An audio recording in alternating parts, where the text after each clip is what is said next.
obviously early days in the NFL season, but we've had 3 weeks now. Started week 4 with the Broncos beating the Jets. Shout out to Melvin Gordon for saving my fantasy team potentially, or just prolonging a loss. No one knows that he has an elite team, so we'll see what happens there. But we're going to start, just recap, little quick fire action here. So, Joe, we're going to start. What is your most surprising team thus far?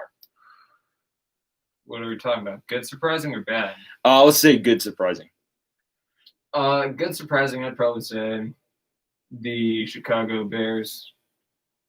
I don't think they're good, but, they're 3-0, so you got to give them credit for getting further than anyone expected them to get. Yeah, and also, Joe, you have to factor in the instability that's going on there. Obviously, right, Mitch Trubisky, garbage. Sorry, Sorna. I hate to say that, but he's flaming hot trash. He somehow gets them 2 wins. And then midway through the third game against the Falcons, he's somehow struggling against one of the worst defenses in the league. And they bring Nick Foles in. And, well, Nick Foles comes in there, gets him a win, another comeback victory. We'll talk about the Falcons in a second. But, Joe, you have to factor in that as well. Like, Chicago, the only thing consistent really has been their defense.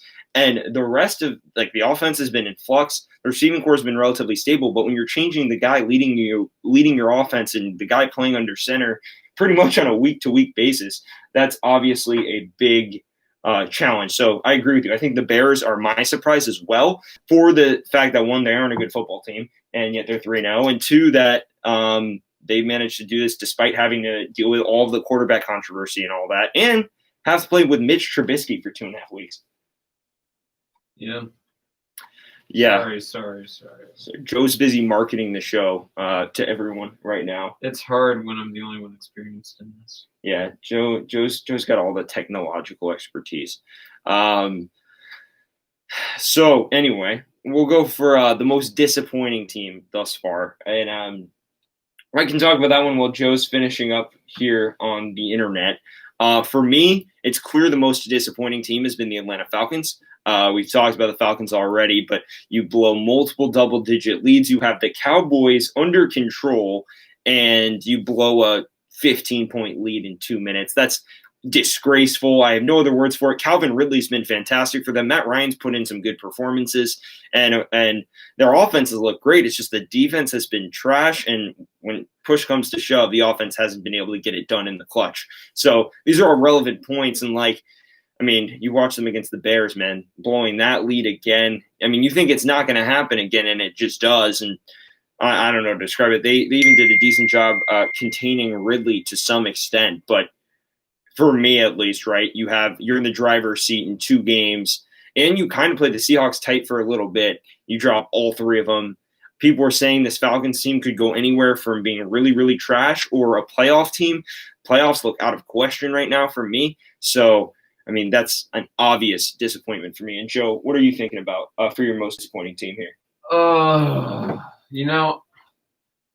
never bought into the Falcons hype. Not once. I thought they would at least win 1 game so far, but 0-3 seems about right. Matt Ryan, he's an old quarterback. He's still good. Don't get me wrong. He's still, top 10 in my book. But all he has is Julio Jones, who has been questionable this whole season. Calvin Ridley, shout out to him for stepping up, engaged too. But I just didn't get the hype that they got, because I heard people saying they're dark horses for getting the NFC South, and I'm like, no. But most disappointing team would probably have to be the Lions. I definitely thought they were going to be the second in the North. And honestly, it just looks like they're into your solace from last year. Yeah, to put it in perspective, Joe is very much on the Matt Stafford hype train. No ifs, ands, or buts about it. Matt Stafford, GOAT? Joe loves Matt Stafford. Something, I don't know what it is. Maybe it's because he went to Joe's high school.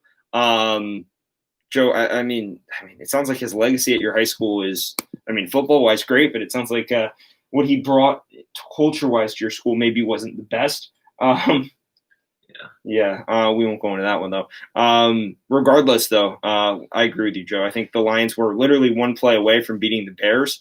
DeAndre Swift drops a wide open one in the end zone. Then the Packers blow the roof off them. And then last week, it's not like last week they did get that win over Arizona that we have to talk about, but I don't know, man. Like two really bad losses. I mean, the Packers lost; they were expected to lose, but the fashion they lost in, and after leading for part of the game, yeah. I mean, look, the Detroit Lions are not going to be a good football team this year, and that's kind of disappointing. Just given that they have a lot of talent on the roster, and defense still needs a bit of work. But yeah, I agree with you on that one. So then we'll go into this.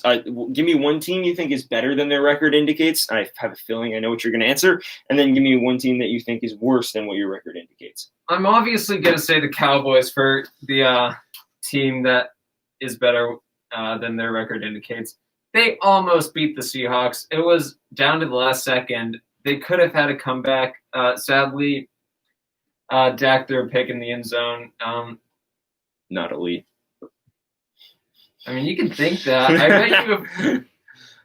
I bet you if there are any Cowboys fans listening in, they'd probably disagree. Well, actually, yeah, you know what? It's called being a Cowboys fan. You know what? A lot of them don't like Dak for some reason. I think he's great. But in my unbiased opinion, I think the team that is better than their record indicates is probably the I gotta say the Minnesota Vikings. Yeah, that's fair. I mean, I don't know. There's no way losing one guy made them so bad this year. I agree with you.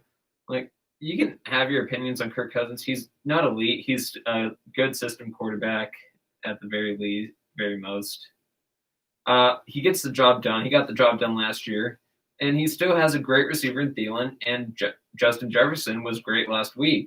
But they're 0-3, and I don't know why. Part of that's probably losing some key pieces on the defense. Xavier Rhodes is out. That is he? Yeah, Xavier Rhodes in Indy. Oh, yeah, that's a problem that I didn't even know about. And Everson Griffin, obviously, in Dallas. I knew about that one. But, yeah, I think that they should be better than they're playing right now.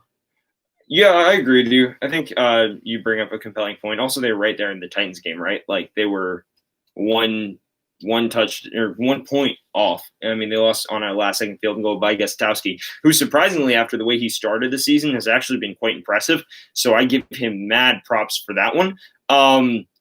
For me, the team that's clearly better than its record has to be the Houston Texans. They had the hardest schedule in the NFL thus far. I mean, you have to go to Kansas City, then play Baltimore, and then, this week they play Pittsburgh on the road, one of the better defenses in the league. And this is all factoring in Deshaun Watson has been given zero support. His O-line is straight booty cheeks. Straight garbage. They lose D-Hop for pennies. I mean, David Johnson has turned out to be a pretty solid acquisition. But look, if I don't know, I'm not going to say if you're Bill O'Brien, because clearly Bill O'Brien didn't know what he was doing in the offseason. But if you're any rational football mind thinking about this, you're like, okay, yeah, like I'd rather have D-Hop the way he's playing right now than David Johnson, who's been serviceable but not great. For me, right, that is by far the hardest schedule in the league. And you factor in they got new pieces gelling. I mean, they've shown some promise. And I think, right, as the season goes on, they're going to put together solid performances. Do I think they're going to win the AFC South? Absolutely not. I think 8-8 is probably where I see them going. But starting 0-3, that is not representative at all of how good the Texans can be, especially with a guy like Deshaun Watson under center.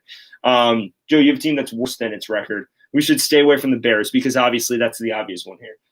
Yeah.